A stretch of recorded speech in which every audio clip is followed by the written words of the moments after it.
Good afternoon, everyone, and welcome to the Washington Stormwater Center Lunchtime Municipal Webinar Series. Today we have and welcome 5 outstanding presenters who will share their knowledge and experience regarding Decant facility design and planning. Their bios are located on our website at wastormwatercenter.org/lunchtime-muni-webinar-series. In order of presentation, we welcome Justin Twenter from Brown and Caldwell, Andy Rayum from the City of Redmond, Bill Dow and Michael C. from Skagit County, and John Morrow from the City of Ellensburg. Thanks, Heidi. I just want to make one quick note that we also have Kevin Rins from Skagit County on as a presenter for them, and he's the head of the facility operations out there. So we're really glad that he can join us. I'm going to give a general introduction to Decant facility and planning here up front, and then the presenters are going to talk about their particular Decant facility projects. So the webinar today, we're going to present case studies from 3 local governments who recently built a new or they upgraded an existing Decant facility, and the goal of our presentation in presenting these case studies is to share the lessons learned from those projects in an effort to help others as they begin planning and design and construction of Decant facilities. We're going to highlight considerations for the planning and design of the Decant facilities. We're going to make suggestions for who should be involved in that process, and then we're also going to talk about what seemed to work well and what could have been improved on those projects. As a bit of background, it's worth noting that MS4 permit compliance generally results in increased maintenance. The maintenance, for example, could be catch basin cleaning, street sweeping, and even maintaining newer type facilities like porous pavement.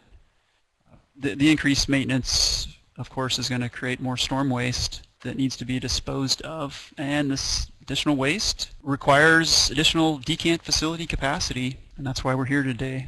The decant facilities being necessary to dry the waste and store it before it's disposed of finally. So recognizing the need for this additional capacity is the first step in the initial planning for a new or expanded facility.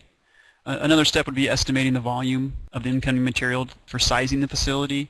And I think it's important to understand that both the solid and the liquid waste that the facility will receive is of importance. The facility needs to be able to store the solid waste prior to ultimate disposal, and also the liquid waste stream may need to be stored or treated for meeting pre-treatment requirements, and that's a consideration that is needed during planning. And during this step of figuring out how big the facility needs to be, it's an opportune time to reach out to nearby stormwater managers to see if other folks also have a decant capacity need in an effort to find potential for cost sharing via regional facility.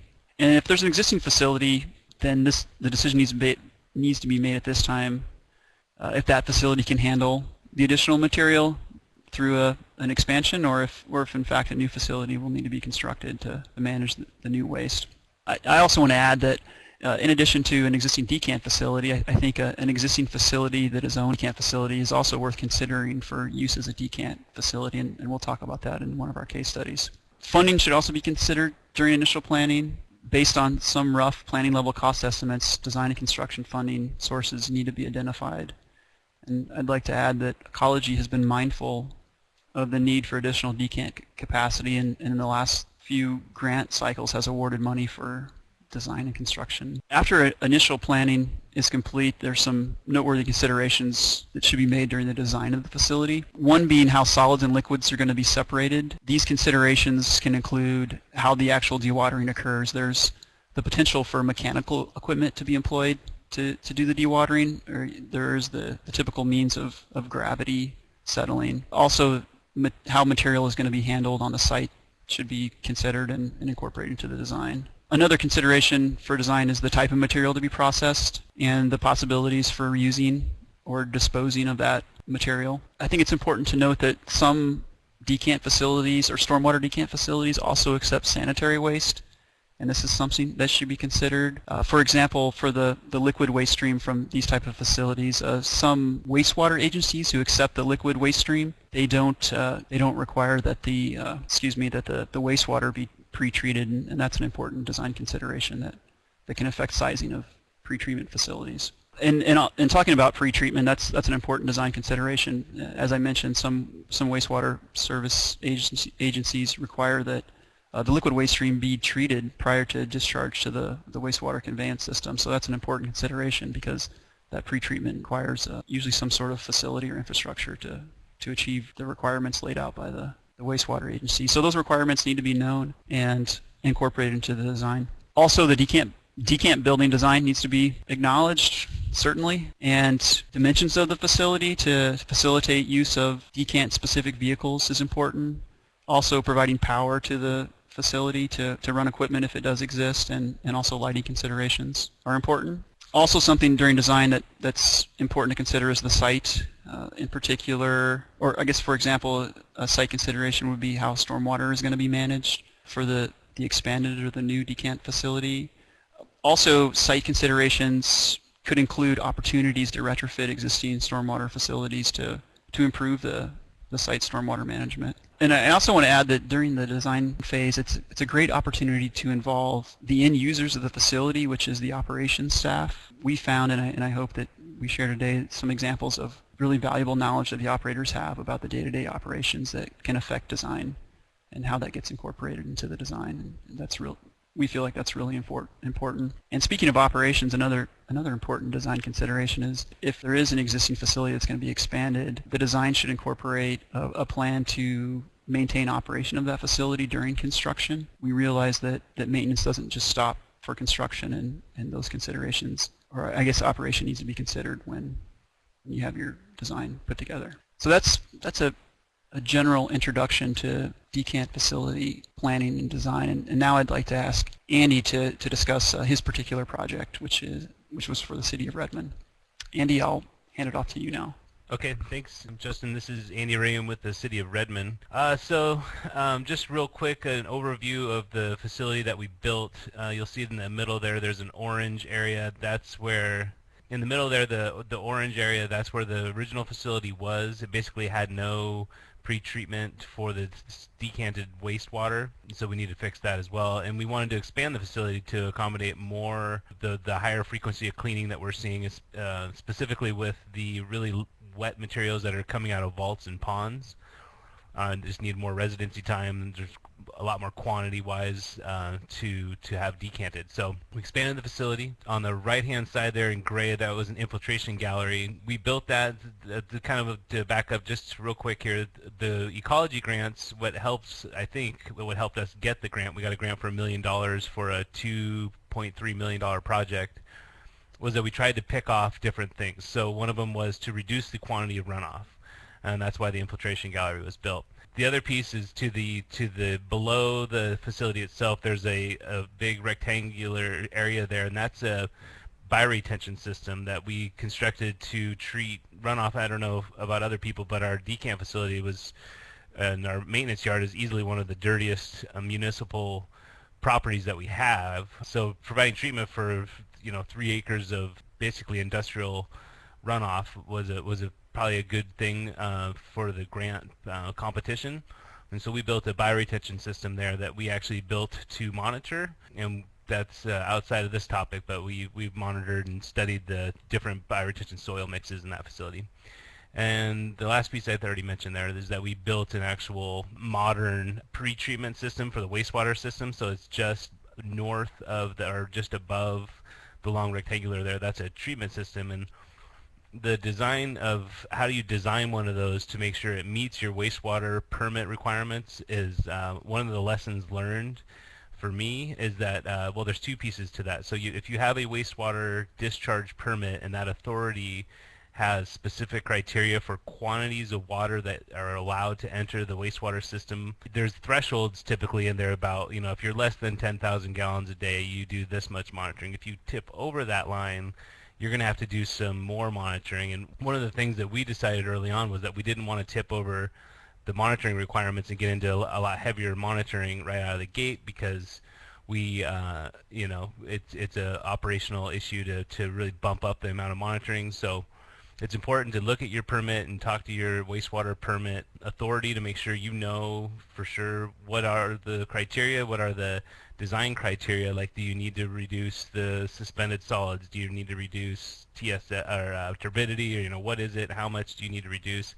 Or is there just an effluent standard? All of those things you need to know before you start trying to figure out whether you have enough money and what kind of design challenges you're going to be looking at to treat decanted wastewater. The next slide here, this is just pictures of the decant facility. The top one there is prior to the expansion, and the below is the expanded area.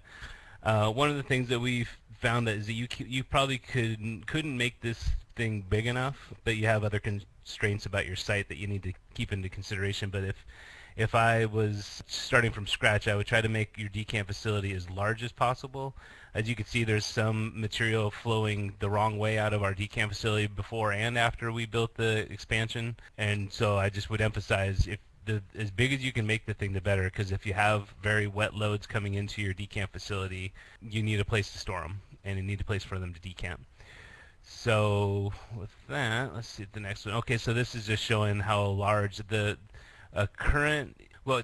probably a good point to make, is that don't build it just for today. Keep in mind that your decant facility needs to be operational and provide decanting ability for your city, your county, for 25 years. That's probably a pretty obvious thing, but it wasn't obvious when they first built this decant facility, because it definitely wasn't even close to the capacity in which we needed. It was obsolete rather quickly. So a take-home message would be to think to the future, think about how many stormwater facilities you're probably going to see as development is required to build facilities, and you're supposed to build facilities, how many people you think you're going to let use your facility, and really, again, just try to make it probably as big as you can, because it's a whole lot of effort to go in and redevelop it.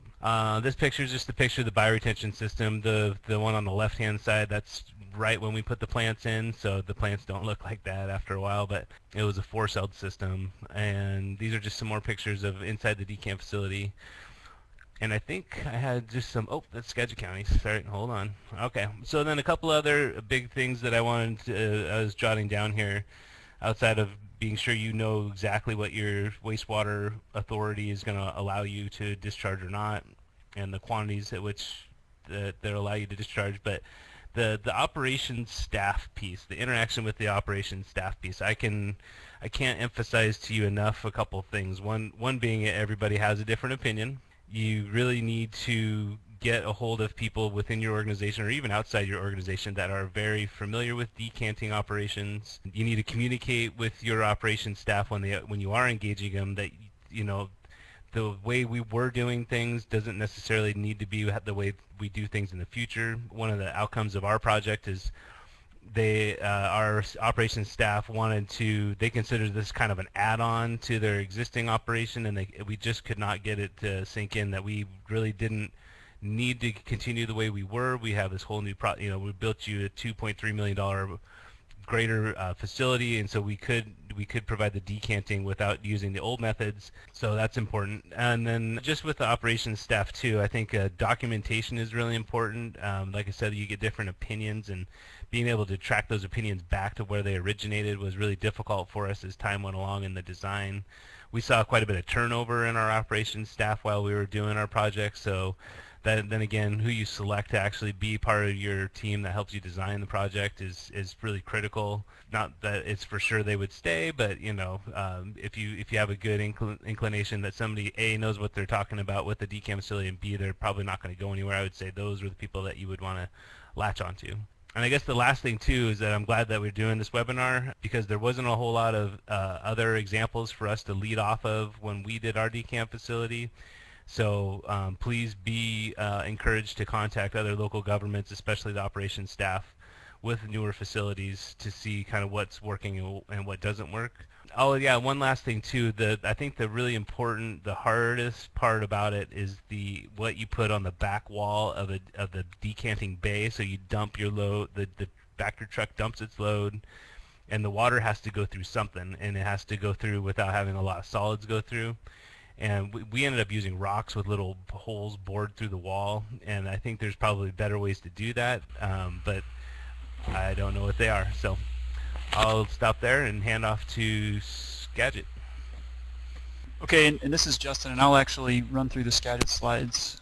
The Skagit County's street waste decant disposal facility was constructed by retrofitting a former incinerator building, which you see in the upper left-hand corner. And the incinerator building was most recently being used as a solid waste transfer station. So you can see the other photos there show some solid waste actually in the building, which is now being used as a decant facility. So this, by reusing the existing structure, the county avoided substantial capital costs and facility siting challenges that could have been encountered by constructing a new facility. And these photos here, they actually show the incinerator building after it's been retrofitted for use as a decant facility. And a couple of things to add about the project, not particularly shown on these photos, but the county, in going through the design, as I mentioned, they addressed the pretreatment requirements of the local wastewater agency, which was the city of Burlington, who receives the liquid waste. They incorporated into their design pretreatment sufficient to meet the city's requirements. Also, in the sizing of the design, they incorporated the potential for future external users. They looked at regional partners who may be interested in delivering their decant material to this site. I should note that the project, similar to Andy's project in the city of Redmond, the project here received an Ecology grant to assist with the retrofitting of the facility. As Andy mentioned, it's a challenge to come up with a way to allow the liquid to drain off of the material while maintaining the solids in the decant bay itself. And here you'll see that some check dams were inserted into the back wall of the bay with some holes cut into them to try to achieve that. The result is, or the plan result, and I think this has been substantiated to some degree, is that a lot of the debris settles out in the initial dump area, and that reduces the maintenance required to remove solids from the downstream area. And I'll show you the downstream area. This is the quote-unquote pit downstream of the decant bays, and this was an existing pit in the incinerator building that we utilized for the decant facility. As you can see, it's a really large volume, so it's an opportunity, or it was an opportunity for us to store a large amount of the decanted liquid, and we can provide extended retention and settling of the liquid prior to disposal to the city wastewater system. One thing to note here is that, due to the configuration of the pit, we had to install a pump, a simple sump pump, to discharge that liquid when it needed to be to the city system. Skagit County folks, do you have anything to add about the project that I may have missed? Or? Well, early on, we, as you said, we did get an Ecology grant. We had it was challenging to know all the factors involved with retrofitting this old building when it was filled with garbage at the time of the grant application. So the integrity of the walls of the pit were all a lingering question. Also, the level of design we received for the grant application, in retrospect, I would get a higher level of design so that my costs were more accurate, so that we could obtain as much grant funding as possible. Because as most know, once you receive the grant funding, there's generally not an opportunity to get more. And as we found out later on, there were some design factors that increased costs. This is Kevin. The pit that you're looking at on that slide, for a little bit of reference, is 35 by 75 and 18 feet deep. So it's a fairly substantial pit that was used for waste storage at the previous operation. Now it's been transitioned over. We've yet to have anything substantial build up in the pit, and we've yet to clean it out, but I do think that at some point we're going to have a little bit of a hurdle to hop over to vector out the pit that we're dumping our vector truck into. So I think that it was a good use of the existing pit, but nature of the retrofit will probably lead to a little bit of increased cost later on for the maintenance of the facility that we wouldn't have if we were designing it from scratch. Great, thanks for the comments. I think with that, I will pass it on to John at the City of Ellensburg. Okay, thank you for having me here this afternoon. We took into consideration quite a few things when we built and designed our new decant facility. It's been built now for about 2 years. We wanted it to be simplistic, yet we wanted to think about the future, and we wanted, in terms of sizing, we wanted to make sure that we were going to be okay 10, 20 years down the road. We built the facility at our existing maintenance yard. We applied for grant funding with Department of Ecology, and we were awarded somewhere in the, I think, year 2010, 2011. We went through the selection process and hired Pace Engineering out of Kirkland and had great success. Before we entered into the design and planning phases, I toured quite a few places in the state of Washington, probably went to 6 or 7 different places, and then I had 2 locations that I really liked the look of their facility, and one was Moses Lake, and the other was Granite Falls, and I really ended up combining those 2 locations to come up with our facility design. And I would offer that to anyone listening, that if you're in the process of retrofitting or designing from the ground up, take a look at all the facilities that are out there statewide, and I think you'll find some pretty cool ideas out there. One of the things that I do with all of my projects, and I advise this to anyone listening, is I'm one of these guys that I don't like surprises at the last minute when I'm running a project. So at the 30 and 60 and 90% meetings that we had, I invited really everyone and anybody, and some that probably shouldn't be invited, to all those meetings. And I made it very clear up front that at the 90% meeting, that will be the end of comments. And I do that because after we get ready to go to bid set, those plans are routed to a whole bunch of different people internally and externally, and at that time we have no comments. The other thing that happens a lot of times is if you get comments after 90% or at bid set in the routing process, you've run out of design money, and that makes things uncomfortable with change orders at the last minute. So we had great success with that, to where everybody showed up at these meetings, and we had no comments at the time of routing to get our building permit. We went out to bid in May of 2011, and June we broke ground. And some of the design concepts I want to share with you here just a little bit.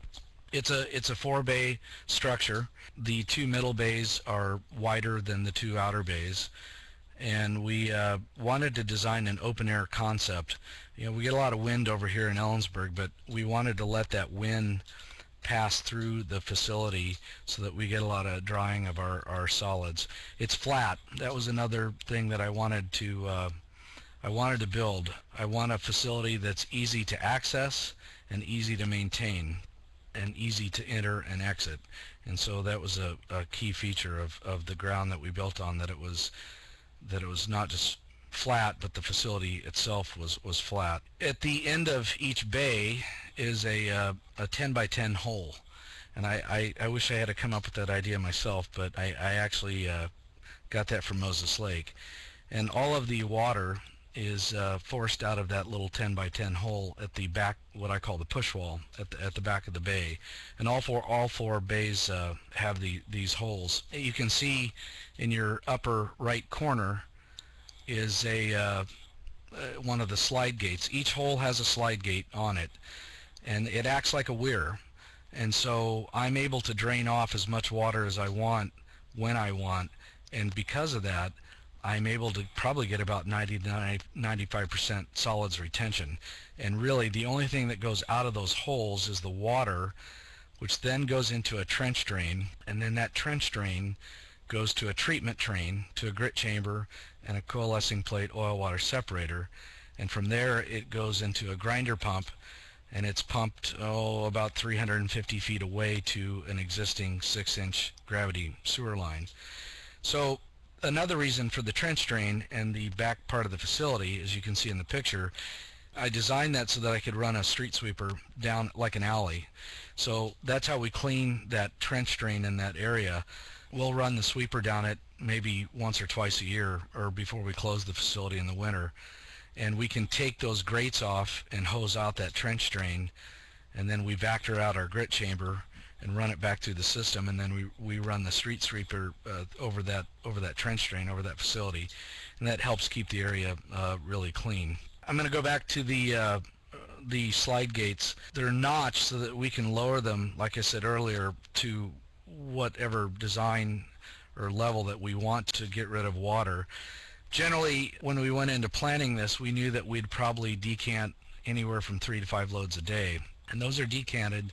First, the truck pulls into the middle bay, which is one of the large bays, and it decants off all the water. He then moves to the next bay and decants off what I call the sloppy solids. And from there, the first bay drains through the night into the next morning, and then we manipulate that hand gate to further enhance the water to drain off. Like I said earlier, we're getting about 90 to 95% solid retention and recovery, and then from there the next day those sloppy solids after draining go to the smaller bay on the end, and they will sit there for months and drain and air dry as they get mixed in with street sweepings. We have it made pretty easy because we have a contract with our Kittitas County Solid Waste Division, and then they contract with a waste hauler, and we have that material picked up maybe 3 or 4 times in the summer, and that all ends up over in Wenatchee at the waste management landfill. So once it leaves our facility, we're kind of hands-free of that material. Oh, I forgot to mention that this facility is also used by both our Vector truck for stormwater and our street sweepers. The street sweepers use the very first bay, and generally they decant off just the liquid portion, and there's another facility we have for their solids, and then they come back and wash out the truck. We generate probably about 700 to 900 tons a year of solids in both our programs, and I have found that this facility to date has had no problems. It drains beautifully and retains solids beautifully, so we've had no issues whatsoever. And with that, I do believe I am finished with my presentation. Thanks, John, for sharing. And with that, those are the 3 case studies that we had planned to present today. Before welcoming questions, I just want to put in a plug for an additional resource that is on the Washington Stormwater Center website. There was a Decant facility study completed in 2013, which provides resources on considerations for planning and design and operation, for that matter, of decant facilities in western Washington, I believe. And with that, I would like to open it up to questions or comment from the listeners. This is Kevin with Skagit County, and for Travis's question about the private back companies, we do allow private back companies to use the Skagit County facility. During our process of doing the operational permit for it, we went through a process, got everybody to buy off on a Vector waste facility use agreement, and we have the private companies sign the Vector waste use agreement and have insurance requirements they go through, as well as a training requirement for use of the facility. We set the rates consistent with the rest of our solid waste rates. Hi, this is John from the city of Ellensburg, and I have a question here about the cost of the facility. I wrote the grant for $600,000, and design and construction out the door was about $498,000, and we ended up giving money back to Ecology. So I was on time and under budget, and as a project manager, that always makes you feel good. One of the other questions I just saw pop up about, no, we don't allow private to use the facility. That was discussed. We're kind of out in the middle of nowhere. There's Yakima and Wenatchee are the closest cities, and they're each 45 minutes to an hour away. We realize that probably in the coming years, private maintenance may become a permit issue on this side of the hill, and we have not ruled that out if a private vendor wanted to use the facility, but that would have to be very controlled. So not at this time. This is Andy with the City of Redmond. So I think the most challenging part is the waste discharge permit, because it's rather unique, or at least when we did it, it was pretty unusual. For, I asked them for design criteria, and for the most part, there really wasn't a good bridge between what they were looking for their discharge requirements and what they recommended for the design criteria for your settling system, for the liquids to leave that settling system and out to the wastewater infrastructure. So easily you have to coordinate with who's going to be receiving your decanted fluids, and that would be the most challenging permit that we had. I think it's the only permit we really had to deal with, because we're a government agency. We do need to permit ourselves through our permitting process, but it's a little different when it's a capital project. So building a private one, I'm sure, would be a whole lot more complicated. Oh yeah, there was one thing. Sprinklers, fire sprinklers, especially on a remodel. We were required to put sprinklers in, which was $250,000 of cost. And as you know, you're storing sloppy mud that catching fire is almost laughable. But regardless, we had to do it because of the code requirements. So keep an eye on your code requirements when you're going in to do a remodel. And then while I have the mic, I was just going to say the City of Redmond does not allow private contractors to use our decant facility unless they're actually contracted to clean our stormwater infrastructure, and then they can decant to our facility. And that's it. This is Kevin with Skagity, and I just wanted to throw in there on the issue of permitting. The decant facility was originally our solid waste transfer station. We just completed a retrofit to that facility where we had built a new solid waste transfer station on the same 10-acre parcel of property and gone through the permitting process for that, and then was quickly followed by building the Vactor facility. So a lot of that, we were building a facility on an existing solid waste site, so the solid waste handling permit issue from our health department was easy to deal with. We did have a little bit of a educational gap with the facility that was accepting the liquid portion of it, but really that was just laying out the acceptance criteria to our facility such that they felt that we were going to be limiting the potential for contamination of their system. This is Mike. We also gathered a lot of information from other jurisdictions, I think even probably Redmond as well, of water quality discharge records that they had for sampling of existing facilities, and we were able to, like Kevin said, educate and show that our sanitary sewer operator that the pollutants of concern that they were worried about at the end of the line were minimal concern. This is John from Ellensburg. Matthew has a question about leaves. We do use our facility for street sweeper as well. First, tries to drain off any water that he can, and then we have a existing facility that we've had for years where grit and leaves are dumped, and then he comes back and washes out in the decant facility. So no, they're not mixed together.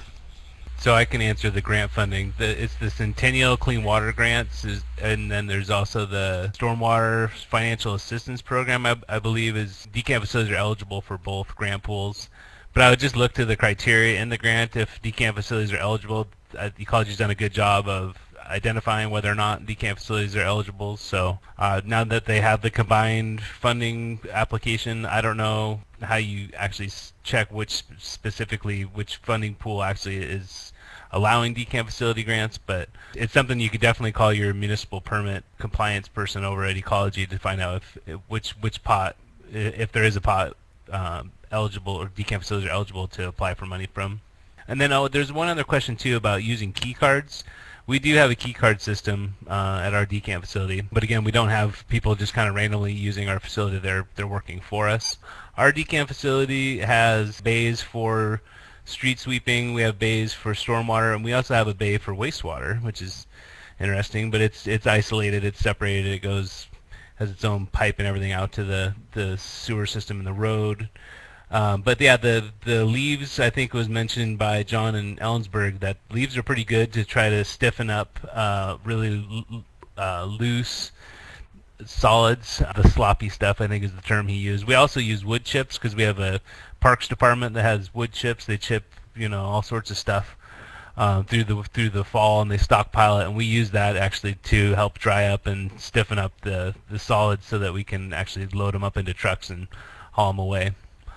Our disposal for the solids is through Waste Management. They have a train that is loaded up in Seattle I think it's every day, and so we load it up in there, and it's used as landfill cap. This is Bill at Skagit County.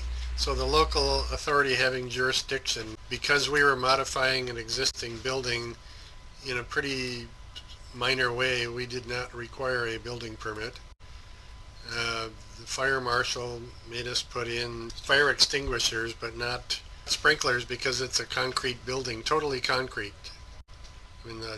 Because it was a fire incinerator, even the roof is concrete.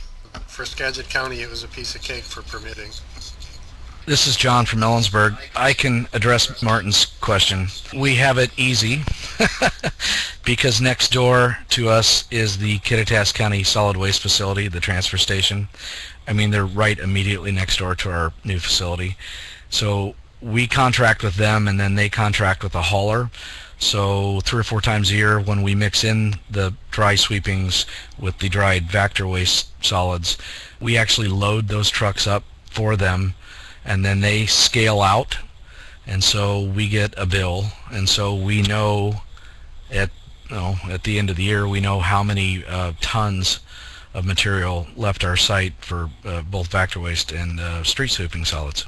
And I see I have another question here. Does Ellensburg reuse their waste or landfill it? Well, it all gets hauled away by private vendor to Waste Management's landfill over in Wenatchee, and they like to use it as ground cover to grow grass with. So we don't reuse that or landfill it.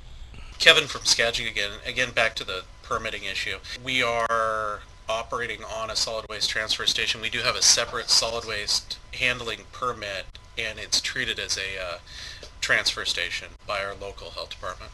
And I guess I could probably address a couple other issues here. We incorporate the leaves into ours along with all the rest of the material coming off. Both the leaves, street sweepings, and Vactor waste all get commingled together and then shipped out. Ours does go to landfill disposal utilizing the same contractor that we utilize for our regular solid waste. As I had said before, we do allow private companies to come in. We don't offer them key card access to the facility. We have a scale house on site, and we have 3 rates established for the Vactor facility. One for material coming directly from a Vactor truck, where we use a 75-25, 75% being liquid, 25% being solid, to establish that rate. A street sweeper rate, which is 25-75, 25% liquid, 75% solid. And then we have a couple of local jurisdictions that are operating decant facilities at their own locations and then bringing their already decanted solids to us, and we have a rate established for that as well. Just real quick on the handling solids, I know there's a gentleman at King County that's tracking it, but I know that there's a work group that's trying to figure out criteria for when solids can be reused versus them being solid waste. I think it's an interesting topic, especially with the decant facility, because there are possibilities that you can reuse the material and you don't have a liability for spreading contaminants all over the place. But it's still kind of underway, and I think they're planning on trying to update that WAC here in the coming year or so. All right, I want to take this opportunity to thank all of our speakers, and thank you to our participants for taking time with us, and we bid you adieu.